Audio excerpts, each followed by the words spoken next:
Les tendències de moda més gamberres que podem trobar a les botigues d'Andorra són les que, a inici de cada temporada, inspiren a la bloguera Txell Flores per preparar un nou post. Puncarrillas és el nom del seu blog i fa uns dies publicava la seva segona sessió fotogràfica. Nosaltres la vam acompanyar en una de les seves sortides a la recerca de les tendències de moda per a aquesta primavera. Ara estic aprofitant que arriba la primavera i tinc que fer un post especial amb la roba, amb la col·lecció que es portarà aquesta primavera i estiu. I vaig tantejant una miqueta amb les botigues, vaig mirant el que m'agrada per preparar-me una sessió de fotos com havia fet a l'hivern. Llavors, avui he vingut a aquesta botiga i miraré a veure un look per poder-me fer una sessió de fotos i poder ensenyar una miqueta el que es portarà o el que a mi també m'agrada. Aquest any es veu molt els colors fluor, hi ha una miqueta també d'estampats animats, però jo ara per aquesta sessió em decanto més per igual un look més de nit, per sortir, perquè també ve de gust de sortir a la nit, anar a sopar. La Txell està al dia de la moda que es porta i amb ella i el seu blog descobrim dia darrere dia els colors, les formes i les combinacions que agraden, o millor dit, que es veuen al carrer. I és que Puncarrillas ens parla d'aquella moda més rebel, juvenil i personal. De l'estil de Puncarrillas a mi m'agrada molt els colors vius, els fluor, colors llamatius. I tots, groc, verd, taronges, és del que més m'agrada. I ja, si és de nit, daurats, cadascú té que agafar-se la seva idea i pot combinar, és que al final tu pots combinar tot, pots combinar platejats, daurats, amb tots els colors que vulguis. I la idea, jo crec que tens que improvisar i llançar-te i provar-ho tot. A nivell d'estampats es porta molt les simbologies, també les frases, saps? Tothom busca un significat a l'hora de vestir-se. Jo crec que volen expressar alguna cosa amb la roba. Llavors veuràs moltes samarretes aquest estiu amb frases, com lo de prometo ser buena, o un altre tipus de frase, yo no quiero ser tu princesa, coses d'aquestes o simbologies. Jo crec que és una manera d'expressar-te. També es porta molt el tema d'incrustacions, de customitzar roba, de posar-te mira, m'he posat aquí calaveres, una miqueta fer-te teva la roba, no? Fer-la més personal.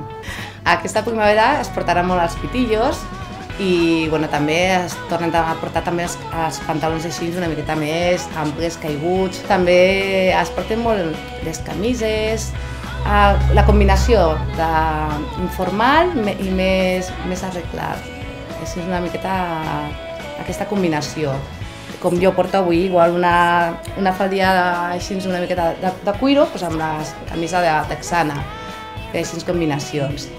És que la tendència d'avui en dia jo crec que també ha sortit molt del carrer, de la gent, de l'estil que porta tothom pel carrer, més que de la que ens imposen igual els dissenyadors o les botigues de roba. Llavors, clar, veus si et guies amb la gent del carrer. Llavors, clar, això també hi ha més varietat i la gent és més propensa a combinar, més atrevida, hi ha gent de tot tipus. L'estil Puncarrilla jo crec que és un estil lliure, que pots posar el que tu vulguis i una miqueta és això, el que jo dic al meu blog, que és per treure aquesta Puncarrilla que totes tenim dintre, que nosaltres sempre tenim la nostra vena rebel i llavors t'agrada un dia posar-te una camiseta de calaveres o un collar amb creus, o alguna simbologia en especial. Vols fer-te, no sé, igual és recordar una miqueta la teva joventut.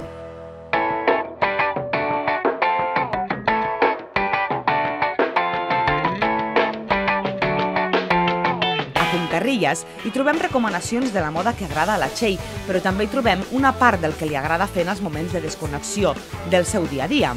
De fet, aquest espai web va néixer fruit d'una casualitat i de la manera de ser de la seva autora, una manera de ser desenfadada, amb un punt rebel, fora de les línies marcades, però amb ganes de compartir tot allò que la motiva, una manera de ser una mica puncarrilla.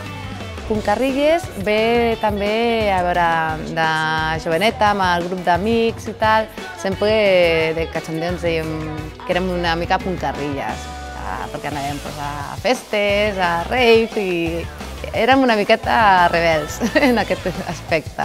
I bueno, es va quedar com un mote carinyós. Vaig començar de casualitat. Em vaig comprar unes bambes en una botiga d'una amiga de Tarragona i les vaig penjar al Facebook. I llavors va ser la revolució, tothom em demanava on m'havia comprat les bambes i vaig pensar, per què no, crear un blog i posar les coses que vaig comprant, que m'agraden, i compartir el que m'agrada a mi, compartir-ho amb les meves amigues.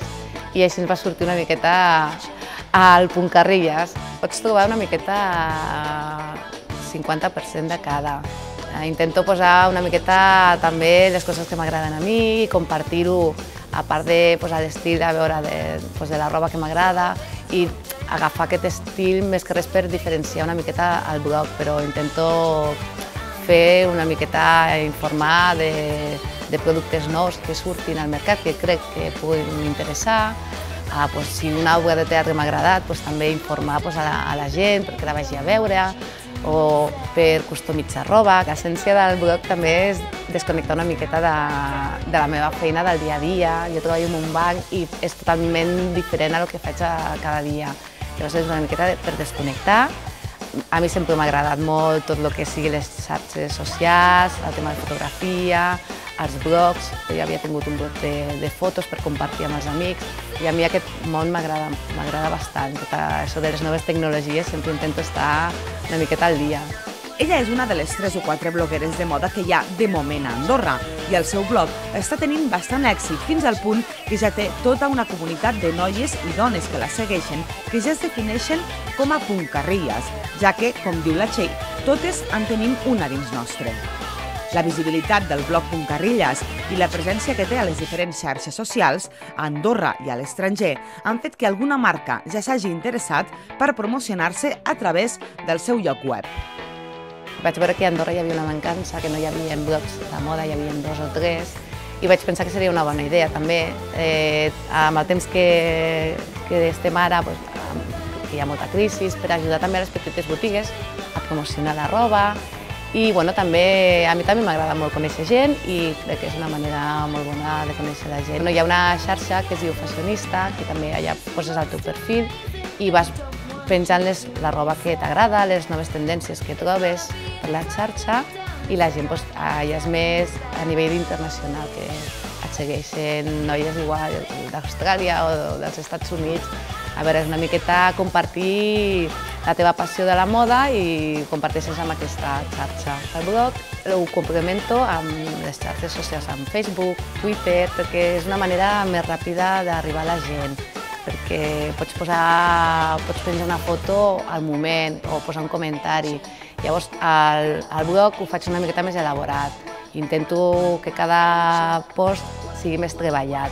Llavors, el que sigui Instagram o Facebook o Twitter són petits detalls, petites cosetes que vull puntualitzar o que vull dir en aquell moment, i és una manera ràpida de connectar amb la gent. El que m'ha sorprès molt del blog és que vaig començar relativament fa poc, fa 4 o 5 mesos, i el volum de visites cada dia va augmentant. Hi ha moltes visites d'Espanya, d'altres països com a Latinoamèrica, a Anglaterra, i clar, això et sorprèn, no? I t'anima cada dia a continuar.